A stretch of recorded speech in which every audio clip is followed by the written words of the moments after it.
Hey, Outlaws, have you ever heard about someone who just packed up their life and moved to another country and left it all behind for a while? They might have lived in a French village or driven around Australia. They might have worked remotely from a beach in Mexico, put their kids in a school in Spain and somehow just made it work. And then you thought, oh, amazing, but I could never do that. Well, we actually think you could. So, Outlaw Escapes is a new series for the Outlaws podcast where we're going to talk to people who've done exactly that. And they're not influencers or billionaires, they're just real people with real jobs, with kids, with rent or mortgages. And they've made a bold choice to live differently, at least for a little while. So, in this first episode, we're talking to Melissa Hii, a lawyer, a mum, and someone who decided to move to France for a year with her husband and her 2 kids, live in Bordeaux, and to run her legal practice and their small business while she was there. These are going to be episodes about imagining a life that fits you better or maybe just takes you out of the ordinary for a little while and being brave enough to go after it. And I know it's possible because I did it too. So, Shayla, a new sort of occasional series called The Outlaw Escapes. And the reason we want to do this is because a lot of people dream about living overseas for a year. And you actually did it. And so you know it's possible. So what did you do? Tell us about your year away. Yeah, so we did it. It was 10 years ago now, and my children were 4 and 8, and we decided that we would go and live overseas for a while. I was at the time working in a pretty high stress role in that the client group that I was working with were pretty difficult. It was refugees and asylum seekers. And so there was lots of really traumatic stories that I was hearing on a regular basis. And I'd reached the point where I felt as though it was time for me to leave that role. But I felt like I wasn't quite sure what was next. And I can't quite remember the moment that I just decided that we should go and do something crazy. But I just came up with it at some point and thought, let's go and live overseas for a while. My family are from Croatia, and I'd been learning to speak Croatian for a long time, about 10 years. And learning a language is hands down the most difficult thing I've ever done in my life. Getting a law degree was like a walk in the park compared to learning a language. Aside from maybe being a parent, that's probably the most difficult thing I've ever done in my life. And I really wanted to give my kids the opportunity to learn a language in the country where they spoke the language. And so that's, I guess, really where this idea came from. Did you work? Did you plan to sort of work when you were there, or was it a... So we did look into getting work visas and things, but that seemed quite difficult. We had an investment property, which we sold. And so we had this little sort of pot of savings. The sensible thing to do, of course, would have been to put that on the mortgage and keep working. But instead, we decided to do the irresponsible thing and to use that money to be able to fund us to go and live overseas for a year. But we also decided to use our house as a source of income. So we decided that we would rent out our house with the furniture and everything that was in it for a year or for a period of time. We didn't actually know how long we were going to go for. We bought one-way tickets. So we just bought one-way tickets and thought, let's see how this goes. And we rented our house out initially for 6 months. So that was the plan, was to live on the income from our house. We did all the sensible things like reduced our mortgage to interest-only payments and dropped all of those extra things that you tend to pay for in life so that the overheads of our life were as low as possible. But that was our plan, a little pot of savings. It wasn't massive, a little pot of savings, and then living off the income from the house. I like how you call that the irresponsible decision. And as soon as you said that, I wanted to go irresponsible, do the little inverted commas. Yeah, because is it irresponsible? I don't know. It's not from a financial planner would probably say, no, don't do that. You should reinvest it. You should do this, this, and this. But you sort of did reinvest it in a way, but you reinvested it in living, right? I think. Yeah. The way to think about that. Well, this goes back to our rules, right? You know, these rules that we've internalized. And I think the reason I frame it as irresponsible is because, you know, I was walking away from a job that I'd had for 7 years. I resigned from my role to go. Yeah, I was not doing the sensible again, like an inverted commas thing in relation to money, where you're just taught that you've always got to be planning towards your future, and maybe to be spending money on things in the immediate that bring you joy is maybe not very responsible. And it would have been a really great way to reduce our mortgage and to reduce pressure on us in the future. I honestly think it was probably the first outlaw thing that I ever did, in the sense that there was something, I can't even explain now why it is that I decided to do it, but there was some intuition that I was just listening to that told me that I had to do it. And I remember I suggested it to my husband, and bless him, he's so easygoing. And I said to him, "What do you think about this idea?" And he goes, "Yeah, that sounds good. We should do that." I thought, "Oh no, you should argue with me more about this, you know." But he was up for it straight away. And I remember many nights then in the preparation to leaving where I would wake up at 2:00 in the morning and think, well, what are we even doing? And I used to lay on the couch in the middle of the night and search for inspirational quotes of, like, you know, why change is good and why doing brave things is good. And so I remember one particular quote which I then hung on, which is, "A ship in harbour is safe, but that's not what ships are built for." And I thought, yes. And I saved that to my iPad at the time. So it was like, you know, my home screen, so that I could remember that. I love that. That's such a good quote, right? It's such a great quote. And so it was very difficult, even after we'd decided that was what we were doing, to convince myself that it wasn't the irresponsible thing. It took a lot of internal effort to continue down that path, even though intuitively I really felt like it was something that we had to do. Yeah. And in some ways, it's helpful to have that internal certainty, isn't it? Because even when it doesn't seem to make sense, and I've not to live overseas, but similar in terms of leaving a long-term job, which was very safe and a very good job, but you just once you feel that feeling, you know that really you've got to go with that, I think. Yeah, you have to follow that feeling. And I think what the year overseas, well, it wasn't a year, it was longer in the end. It was closer to 18 months. But what it taught me was very much to listen to that feeling, because, you know, if you're being, again, in inverted commas, you know, a sensible grown up, when you're making decisions, you go through this process of, you know, whether it be jobs or moving overseas or anything, well, these are all the answers that I put in the sensible column. You know, this is a good job, it pays well, I'm climbing the ladder, I'm doing all of the things that I'm supposed to do. But then over in the other column, you've got other things which are less tangible often. You know, it was very difficult to articulate what was in that column. So is it, oh, we're going on an adventure. Oh, it'll be great for the kids because they will learn a language. We'll have an opportunity to travel a bit as a family. They seemed just like an indulgence, which they are. Of course, they are an indulgence. It's a privileged position that we found ourselves to be in order to do that. And so it's very easy to say, well, that's an indulgence, it's a privilege, and therefore don't do it. If you're thinking about career changes, or whether or not you're thinking about going and doing something like living overseas, these are the same decisions that we go through all of the time, is that we feel as though we have to categorize our decisions in a way that makes sense to other people, the community, society, because of all of the rules that we've internalized about what it is that we shouldn't do. So I really just went because my intuition was telling me to go. And I feel as though that really sort of deepened, I guess, my understanding of those internal messages that I get. And so it helped me, to make decisions in the years since then, to go, oh, well, you did that time. And actually that worked out really well. Yeah. Even though it didn't make sense if you were trying to put it, you know, in columns of what makes sense in life and what doesn't make sense. Yeah.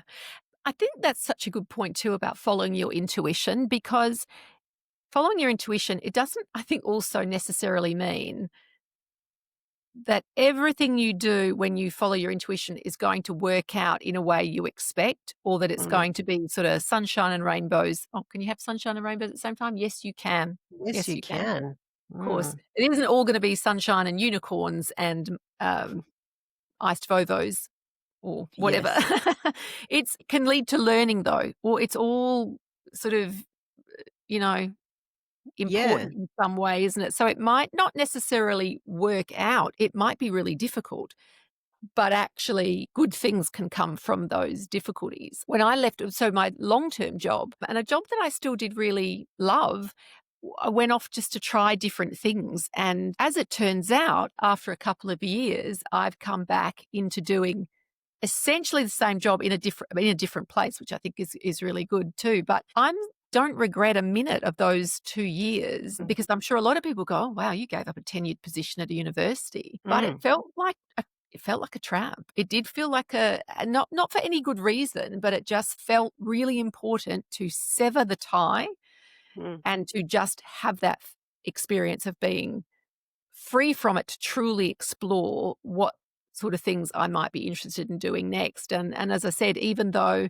I've essentially come back to where I started, I've not really done that. I feel like I've learned so much and I've gone back in now re-energized and knowing that actually this is what I want to do.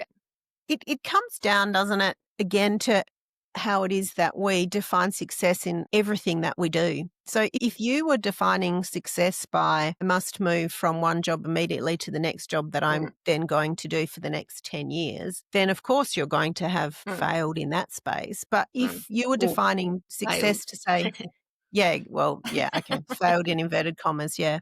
But if you were defining success to say, I'm going off to try new things and to learn what it is that I want to do next, then it's been a massive success. Yeah. But for some reason, again, that's one of these internal rules that we have, right? And that if I don't find the next thing straight away, then I have failed. Instead of just going, I'm going off to learn. I don't know how long it's going to take. It'll Yeah. take as long as it takes.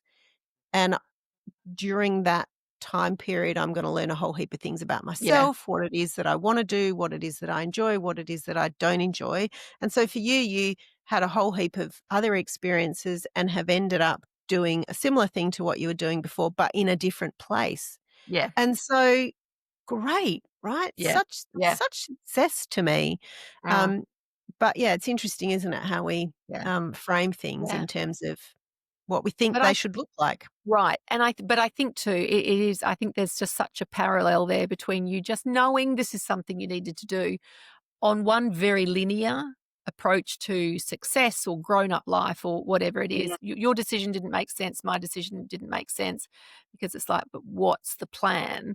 And to not necessarily have one other than a vague sort of like, well, I want to go to France, or I just want to do this, or I just want to try different things, or no, I don't want to be I just don't I just know, Mm. very deep down that this is something you have to do. Yeah, Yeah. but I And think so it's valuable. It's in fact, it's irreplaceable, I think, those sorts of experiences.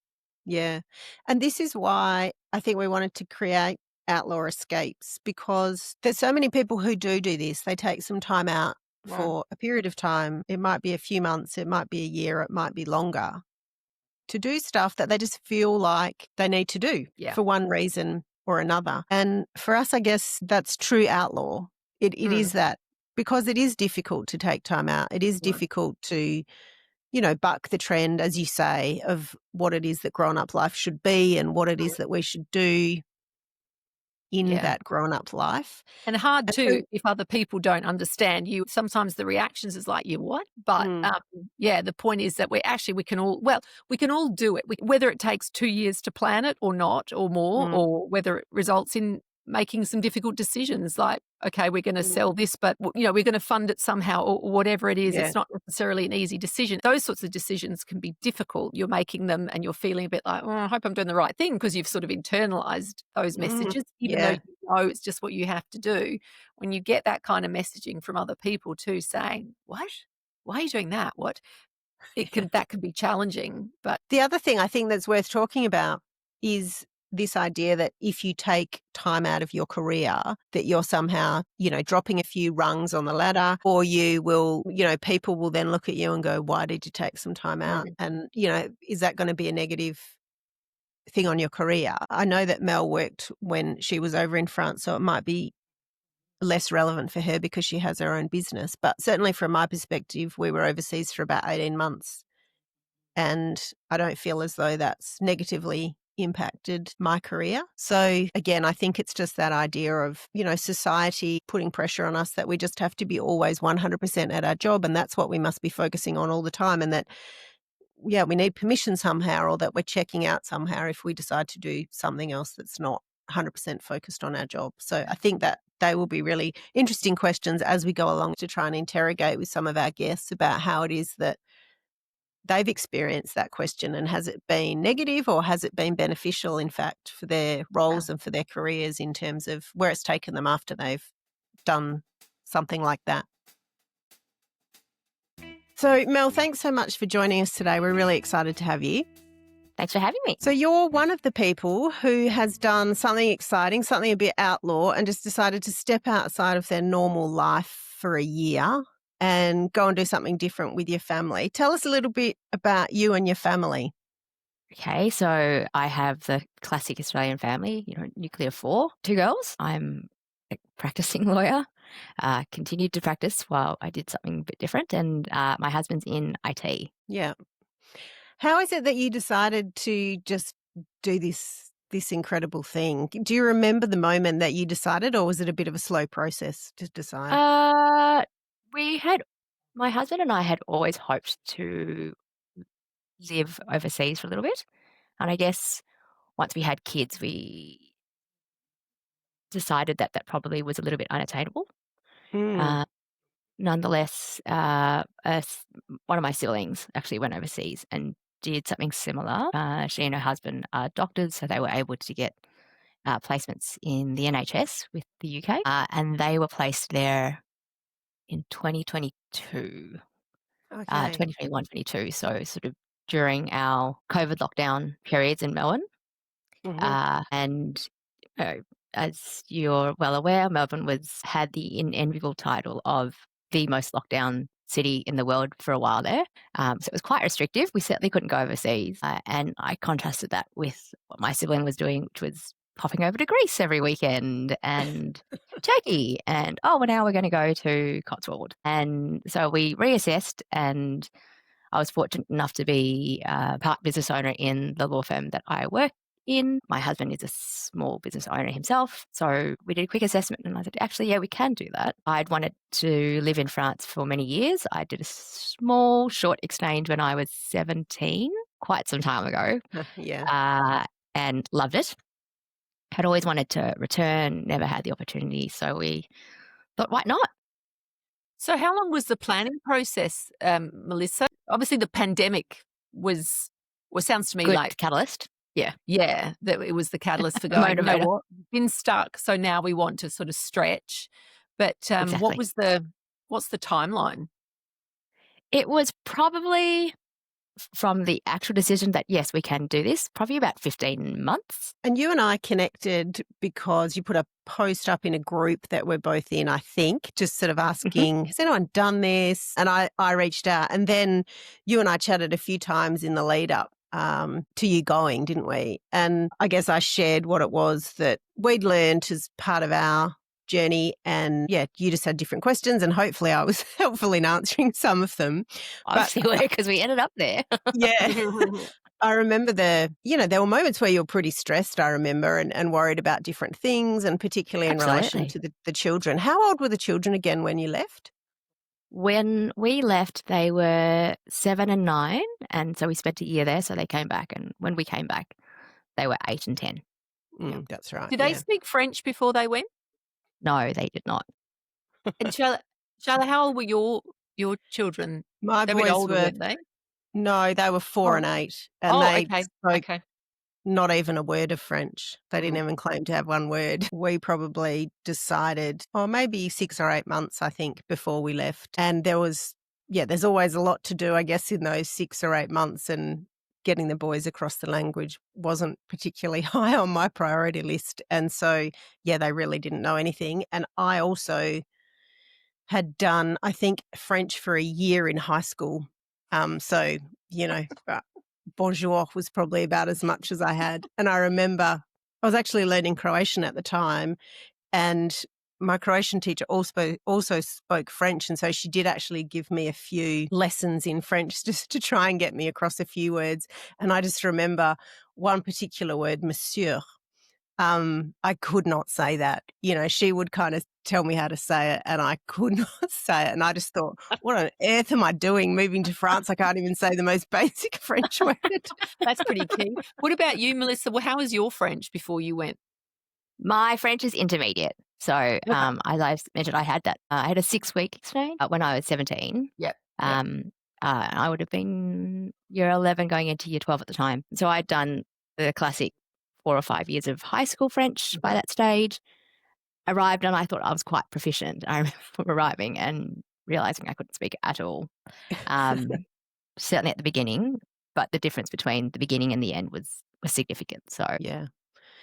When you were starting to go, what was it about it that was so attractive to you to go and do something different? just the absolute change, just that clean break for a year, just to see what it was like, reinvent ourselves, just live a point of difference. It was amazing. Mm. I'm interested to hear too, and this is for you as much as Melissa, Shayla, like what was the response from people around you when you said, we're going here for a year? Was it envy? Was it, are you mad? That I'm sure it was probably a bit of both, but I mean, I'm keen to hear that. I think what happens is disbelief is the first thing. People go, "You're doing what?" And you say, "Oh, we're going to go live in France," and they go, "Oh, okay. Are you going over there for a job? Are you going over there because of family?" They assume that there's some link, and I'd say, "No, we don't know anyone. We don't speak French. We're just going to do something." And they'd go, "Oh, okay." So, understandably, disbelief. And then I think what happens really quickly is that people then go, "Oh, that actually sounds really interesting. Like, tell me how it is that you've managed to do it." And very quickly turns into curiosity because I think what happens is it's something that people think that they can't do for whatever reason. So whether it's money or logistics or family or work or all of these things that you put in front of you as barriers, and go, "Oh, we couldn't possibly do that. How could you possibly take a year out of your life and just go and do something different?" There's all these barriers. And when you start to talk to people and they realize that, or maybe there's some ways about the barriers, for me, it translated into curiosity and then quite often envy from other people as well, where they'd go, "Oh, well, wow, you know, I wish I could do that." So that was it almost all of the time I found that was the response from people. Did you have the same, Mel? Yeah, absolutely. And we were quite fortunate in that we had, I guess, the role model of my sibling who had been, so we had someone, I guess, to copy in a way, and someone to show us that it was possible. But they had a slightly different and in some ways we're a bit envious of their position because they had jobs in the UK. And so that was a point of difference between them and us. And it did allow them to do things a little bit with a bit more certainty because we were traveling. We didn't have, like Taylor, we didn't have people to see or a particular place to go. That was one of the things that caused me a bit of stress in the lead up. You know, where are we going to go? Like which city? How do we decide on which city? Yeah. And so how did you decide on that actually? Like that's of interest to me. Like, so there's no connection. Same with you, Shayla. No connection, just a sort of a love for France. I know, Shayla, you've had that. And same for you, Mel. But how did you Bordeaux? put a pin in the map? Very analog, pretty much. Very 90s. We certainly wanted to be in a big city. When I did my exchange, I was near Lyon, which was beautiful, and I would have very happily gone back there. But my husband's from Sydney, and he struggles a little bit with the cold. So that was probably not fair winter to put him through. So we ended up in Bordeaux. It's closer to the beach. It's still cold in winter. It still snowed, but it has less severe a winter than it does up north. And Kate, we actually did what you just suggested. So we actually got a map. It was actually an analog map even. I remember laying it out on the kitchen table. Like in the movies. Really, it was, because we had a friend who had worked in Paris some time ago. And when I was deciding where it was that we would go, one of my main drivers was I wanted the kids to learn a language that they could use into their later life. And so for me, it felt like it was French or it was Spanish in terms of it being a fairly universal language. And we really just decided on France because I'd been there once and I'd been to Spain once and I liked France more than I liked Spain. So there really was very little information that led that decision. Mhm. And then, so a friend of mine said, "Oh, we've got a friend who'd worked in Paris. Why don't you ask him where would be a good place to live in France?" And so I remember we invited him over. We had a map out on the table. We knew we didn't want to live in the north because also too cold for us coming from Perth. And my husband was a mountain biker. And so we wanted to find somewhere where he could do some mountain biking. And I wanted us to be able to travel. So we sat down, we looked at where the TGV lines, the high-speed trains go in France, because we knew we wanted to be somewhere near those so we could quickly get up to Paris and then do some traveling if we wanted to. And we knew we probably needed to be in the south because we didn't want to be too cold. And so we ended up in the east, the southeast, in a town close to Avignon, which is a papal town actually. In the south of France, in Provence, and it worked out very well. But it was very much like bang, let's go there. And once we decided that region, then we just started planning that. Mel, what do you think was the scariest thing? Well, what were the things that were scaring you as you were planning during those 15 months? I guess it's the lack of certainty. As lawyers, we're very used to working to plan, to knowing the objective at the end. We had an objective. We were going to live in France, but beyond that, really, the detail was quite foggy. It was quite a leap of faith going to a city and not knowing where we were going to live in that city. We ended up engaging a relocation agent, and that was it was an expensive exercise, but very, very worthwhile. We were able to secure a rental accommodation quite quickly, and that was instrumental to enrolling the kids in the local not in the local school, because they didn't speak French. They were allocated to the closest school that had the French as a second language program, which still wasn't far. It was a 10-minute bike ride, maybe 20-minute walk. The big question I think most people have when you say, I'm going overseas for a year, did anyone assume you were billionaires? And can I confirm that you both are not billionaires? Absolutely. You were able just to go, you know what, let's just do it. Yeah, because I'm sure there are. Yes.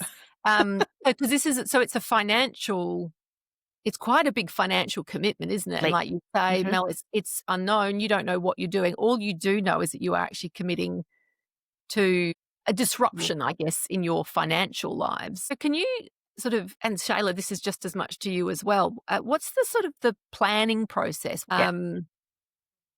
What's step number one for someone who wants to do this? Oh, visas, checking the visa situation. Okay, yeah, I get that. It's if you're not an EU citizen, it's not an insignificant challenge to get the visa. There's an interview in Australia to get the visa for a long-term tourist stay visa in France. And just getting on the portal and booking everyone in was quite challenging. The first red flag about French bureaucracy, right? Oh, yeah. That's right. Right. And that's definitely where the relocation agent was worth their weight in gold, helping us through the town hall and the enrolment process for school, and explaining that no, we didn't have a French bank account. We set up Wise accounts, but not having a French bank account was challenging for like the canteen. Yeah. My son played rugby for a year in France, and had quite a interesting, more experience with French bureaucracy than I might otherwise have had. But it's something to behold, isn't it? It is. Bureaucracy. So I think for us, I was one of those lucky people who, at the time, not anymore, because it's a UK citizenship, but had citizenship to the EU. And so we were just able to go without having to face all of those visa problems, which was a massive advantage. So that was relatively easy. And then we didn't use a relocation agent. We booked an Airbnb for a month. And I figured that during that month, then that was our job to then find other housing, to buy a car, to do all of the things that we needed to do, which we did manage to do by some miracle. I have absolutely no idea how, because I spoke no French, and somehow we managed to find a house to rent long term. We bought a car privately. Again, I really don't know how we managed that one. They must have spoken a bit of English, I think, because I would not have been capable of doing any kind of asking questions or talking about That is cars and amazing. things. Yeah. Yeah, and enrolled the kids in school. We enrolled them in the local school, yeah, by attending the town hall, and that was all pretty easy. I think that we were probably quite lucky. We were in quite a small town. And the other thing I think that is really interesting and that I've reflected upon a bit is that the French people actually love Australians. And I've heard different experiences from people from the UK and people from America where they've moved to France and have had different experiences. But my experience almost, I can think of maybe one or two people during the whole time that we were there that were rude to us. But was that the French people just could not help us more. They were so happy that we'd come to their small village. They were so happy to be enrolled. My children were like the celebrities at the school. The people who were English speaking sought us out and, invited us over for dinner and drinks and lunches and all the rest of it. And so for us, I felt like certainly being Australian lubricated the process, I guess, in some way. Yeah, they were overwhelmingly welcoming. That's so nice. Being Australian, I've found exactly that. But so again, we've confirmed that you're not billionaires, which is certainly reassuring for most of our listeners, other than the ones who are billionaires. For finances, how did that logistically, did you save? Did you do it because you knew you could work over there or so? Yes. Yeah, very much so. Okay, right. Yeah. So I did it because we knew we could work over there. And, I was amazed and delighted to find how flexible all the clients were. I think in the whole year that I was in France, I missed one meeting because it happened to be at 10 a.m. Melbourne time. And again, very fortuitously, my co-director was happy to attend in my place. Otherwise, the time difference actually worked quite well for me.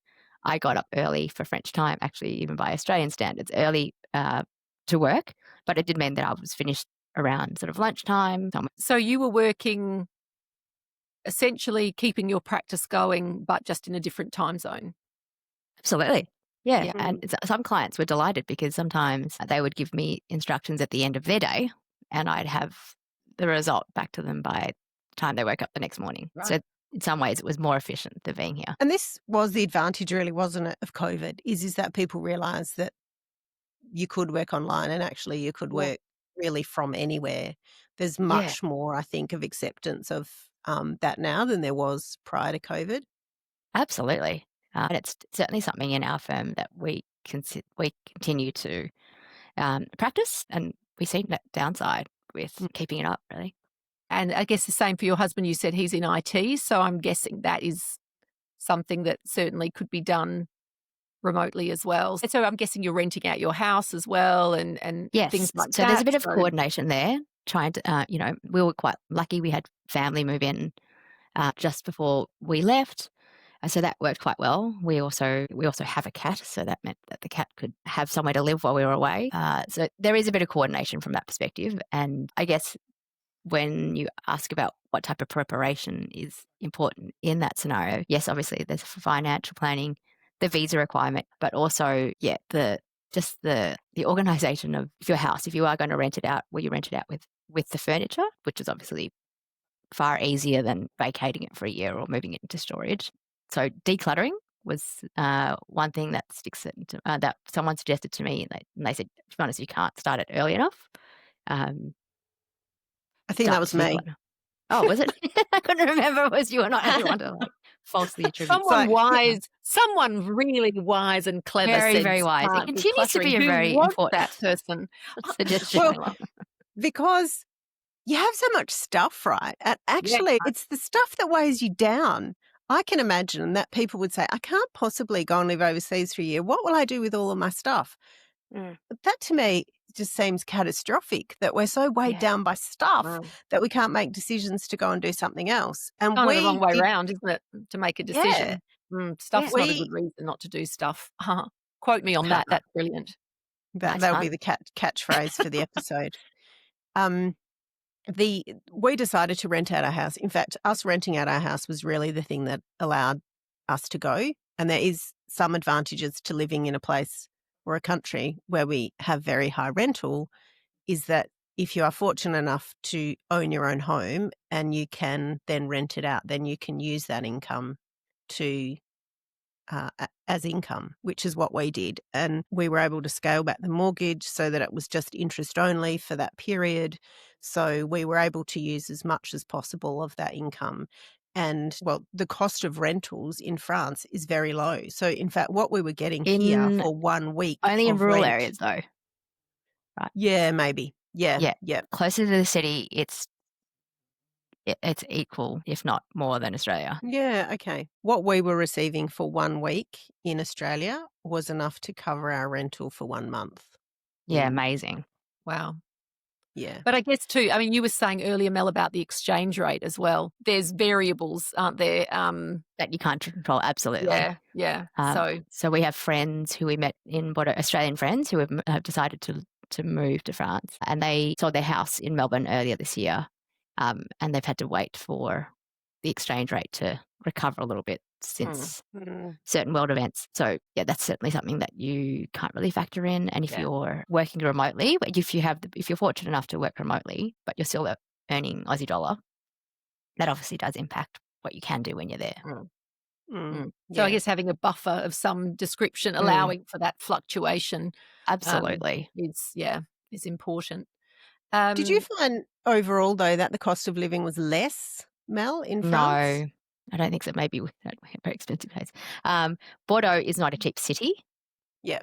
To live in. I remember when we went on one trip to Spain and we were to San Sebastian, even, which was a couple of hours across the border from Bordeaux, and how taken aback we were about how cheap things are in Spain compared to Bordeaux. So no, the cost of living wasn't cheaper. Certain things were, but not across the board. Yeah, see, we found it was so much cheaper, and I know we went a fair few years before you, so maybe it had changed. Although I did have another friend who you also know, Mel, who went last year, and her experience was also the same, that the cost of living was much lower.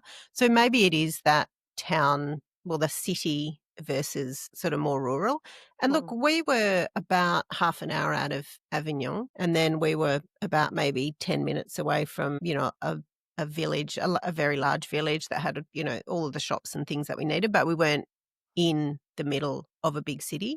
And so I guess that's maybe the consideration, that if you are living in a big city, then there are much higher costs. So the cheaper way, if you're trying to save money, is to decide to live a little bit further out from those places. Absolutely, yeah.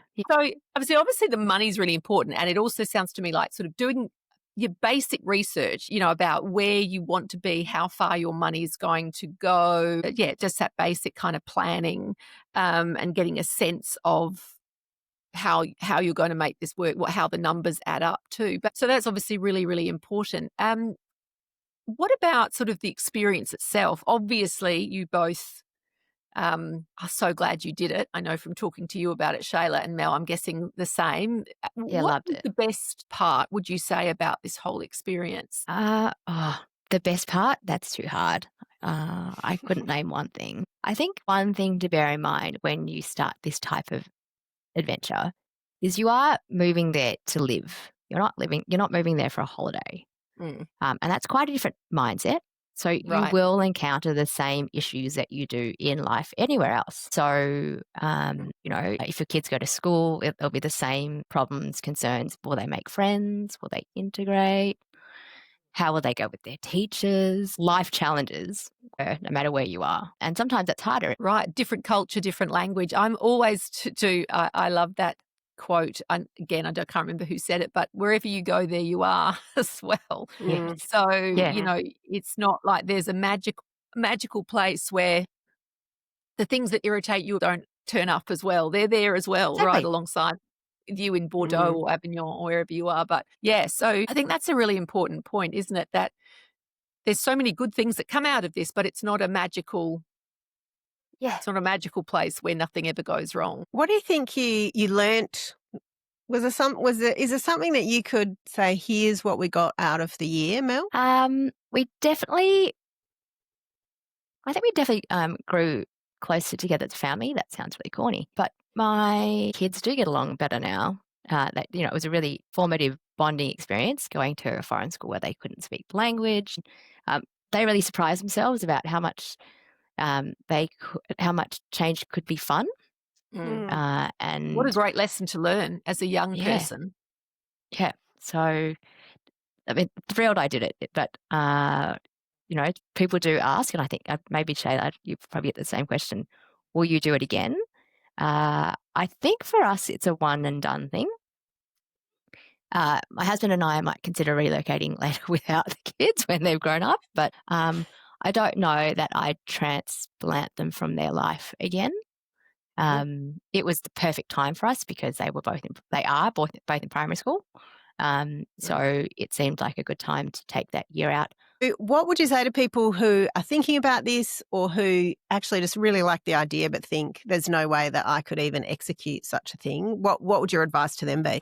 You absolutely can do it. You will have to, it's a bit like any other really big decision in life, whether it's having a family, getting a pet, buying a house. You probably will have to compromise from what your initial idea is, but be open to those compromises. It doesn't mean it's worse. It just means it's different. And that's kind of the whole idea. Absolutely worth it. Yeah. So I think absolutely that's worth it. That it is hard. Might not look how you dream it will look. It's always going to be different. But that's true, I think, of anything, isn't it? But absolutely. But that it's a definite, was worth the difficulties and was worth the logistical challenges. Absolutely. My husband and I would do it again in a heartbeat. And if the kids wanted to, or they asked us to, we might consider it. I wouldn't unilaterally decide for them that we're going to change their life again. I think they're old enough now and they've got a bit more agency that they should have some say in that. Yeah. So, doesn't sound like you need to have it all perfectly planned. You just need to believe that life doesn't necessarily have to stay the way it is and the way it's always been. And you just have to be willing to take that first small step towards something a bit different. Melissa didn't have all of the answers when she went, and neither did I. But we figured it out. One dodgy translation, one school lunch account, one spreadsheet at a time. If this episode lit up something within you, please share it with someone who you think might need to hear it. And come hang out in our Facebook group where we're swapping stories, tips and daydreams for your own version of an escape. So that's it from us for this week. Thanks, Shayla. Thanks, Kate.